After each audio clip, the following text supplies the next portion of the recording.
संकटच मनुष्याला प्रेरणा देत असतात। सगळे दिवस सारखे नसतात, कधी ऊन असतं, कधी सावली असते। ऊन सावलीचा खेळ आहे, कधी आनंद आहे, कधी दुःख आहे, कधी सुख आहे, कधी दुःख आहे, कधी झोपडी, कधी महल आहे। पण गरिबीतून श्रीमंतीत गेलं ती श्रीमंती पचते पा। पण श्रीमंतीतून जर गरिबीत आलं ती गरिबी पचत नाही माणसाला। सोपं सांगू, आज पायी पायी फिरतो, उद्या त्याला गाडी आली, कदाचित हे सुख पचतं माणसाला। पण आज इस्त्रीचे कपडे आहेत आणि काही दिवसांनी कपडे धुवायला साबण नाही, ही गरिबी पचेल का माणसाला? माणसाच्या आयुष्यातला सगळ्यात मोठा गुरु कोणता? तर अनुभव हा माणसाच्या आयुष्यातला सगळ्यात मोठा गुरु आहे।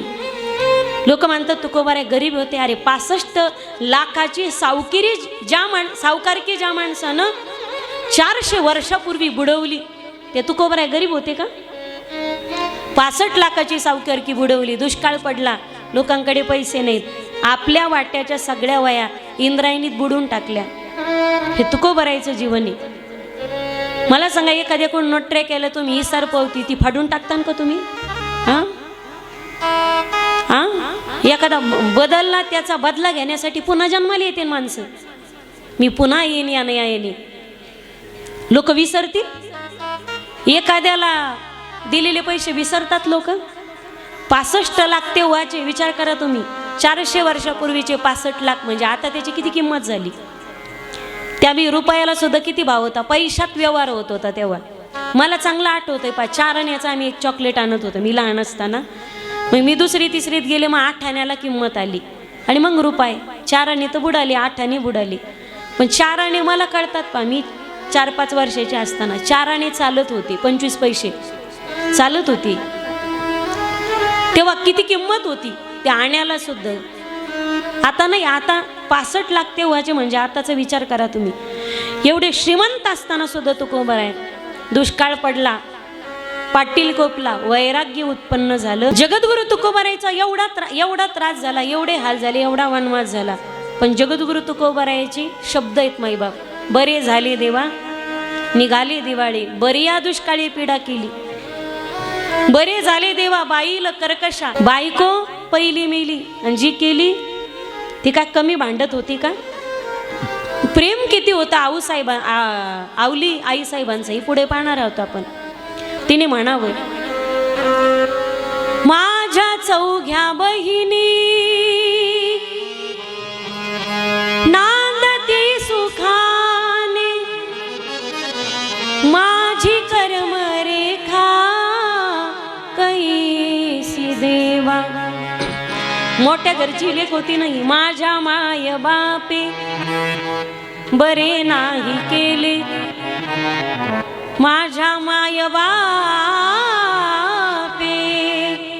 बरे नाही केले, पदरी बांधिले भिकाऱ्याच्या, पदरी बांधिले भिकाऱ्याच्या। मला इंजिनियर होता होता पाहिला, मला कलेक्टर येत होता पाहिला, मला मास्तर आला होता, काय बापानं या शेतकऱ्याच्या पदरात पाडलं। रोज खुरपं घेऊन जावं लागतं बाया माग, शिवे देणारे कमी असतात का?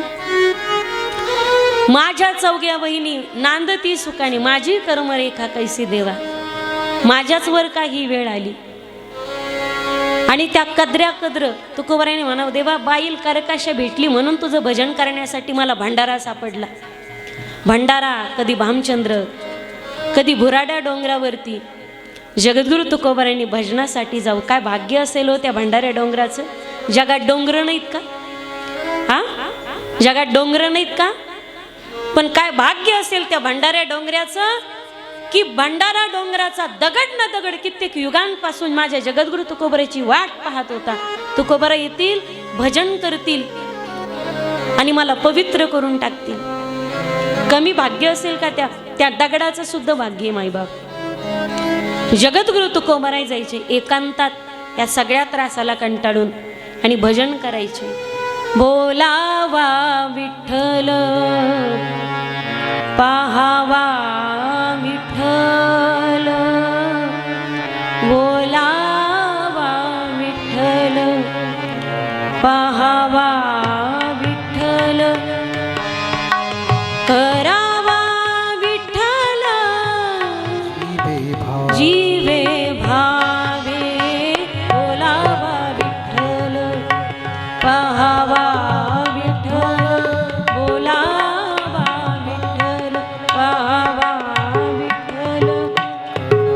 जगद्गुरु तुकोबाराय वीणा वाजवायचे, चिपड्या वाजवायचे आणि त्या भजनाच्या तालावरती इंद्रायणी माता सुद्धा नाचायची. खळखळून पाहणी माता इंद्रायणीचं. सुगंधित वारा सुटायचा आणि भंडारा डोंगरावरच्या गावताच्या काडीला हर्ष होत होता. मंगल सुगंधित वारा सुटायचा. तुकोबारायाच्या अंगाला स्पर्श करून जाणारा वारा सुद्धा स्वतःला धन्य समजायचा. तुकोबारायाच्या भजनाचे स्वर ज्यावेळी काणी पडायचे त्यावेळी पशु पक्षी त्या झाडावर येऊन बसायचे. काही पक्षी जगद्गुरु तुकोबारायाच्या अंगावर बसायचे, काही पक्षी मांडीवरती बसायचे. तुकोबाराय म्हणा ना, आम्ही ऐकतोय. किती भाग्यवान असतील होते पक्षी. ते झाडं सुद्धा असे कान टाऊ करायचे आणि तुकोबारायाचे भजन ऐकायचे. भजनाच्या तालावरती झाडाच्या फांद्या सुद्धा हलायच्या. वृक्षवल्ली आम्हा सोयरे वनचरे, वृक्षवल्ली आम्हा सोयरे वनचरे, वृक्षवल्ली आम्हा सोयरे वनचरे, वृक्षवल्ली आम्हा सोयरे वनचरे. पक्षी सुस्वरे आळवीती, वृक्षवल्ली आम्हा वनचरे, वृक्षवल्ली आम्हा सोयरे वनचरे.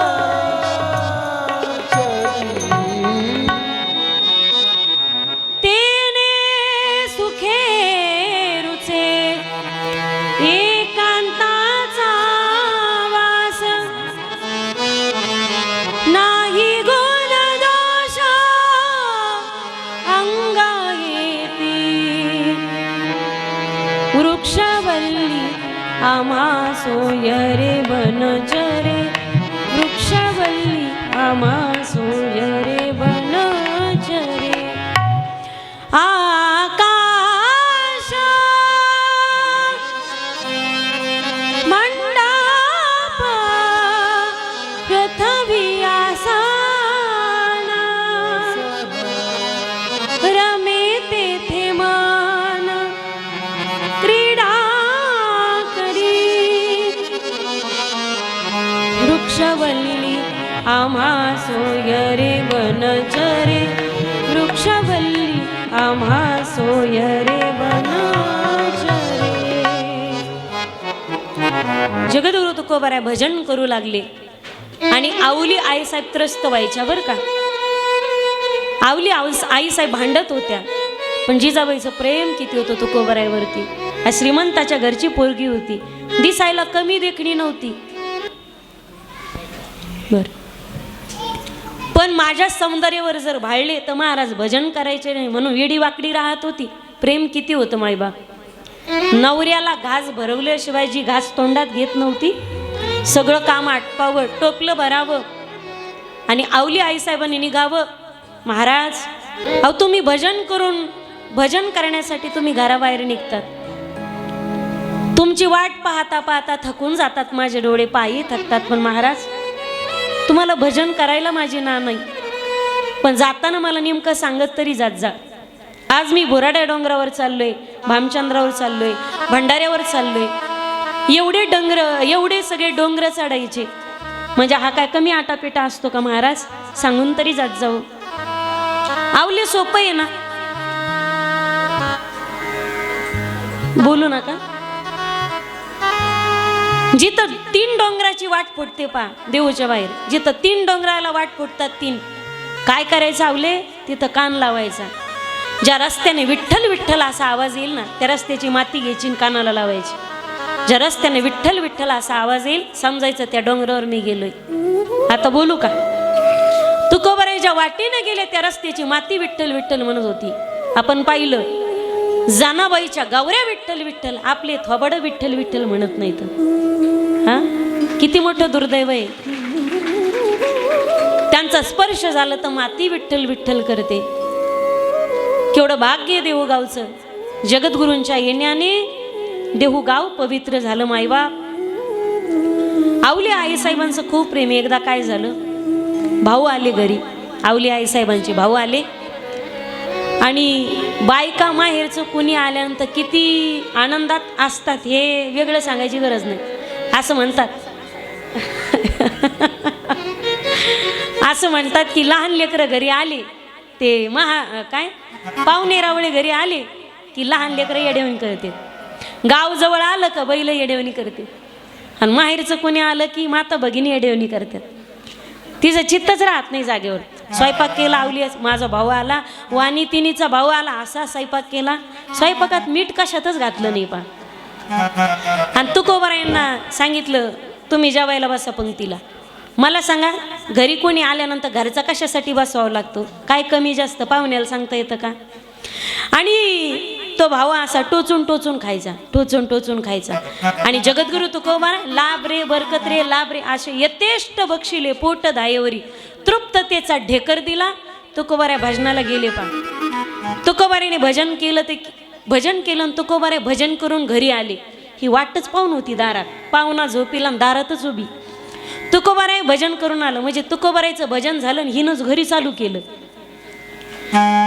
थोबाड नव्हतं का सांगायला? जेवायला कशाला बसलेलं होतं? वाणी तिनीचा भाऊ माझा कधीच्या नवत आला, टोचून टोचून खाल्लं. आणि आईसाहेब नंतर जेवायला बसले, त्यांच्या लक्षात आलं मीठ कशातच नाही. कशाला बसले होते सांगता येत नव्हतं का तुम्हाला? तुमचं तोंड काय झिजलं होतं का? नाही नाही नाही नाही नाही, ते किती बोलली. तुकोबाराय म्हणतात आवले मीठ नाही हे तुला कळालं, पण माझी या जीवाची मज नाही चाडत. काय हे सेवितो, काय हे सेवितो नेने मुखे. आमच्या चित्तात विषय संपून टाकलेत आम्ही. तिथं खरट काय गोड काय आळणी काय काय कळणार आहे आम्हाला? अशा जगद्गुरु तुकोबारायांची जी अवस्था माईबाप विषय तो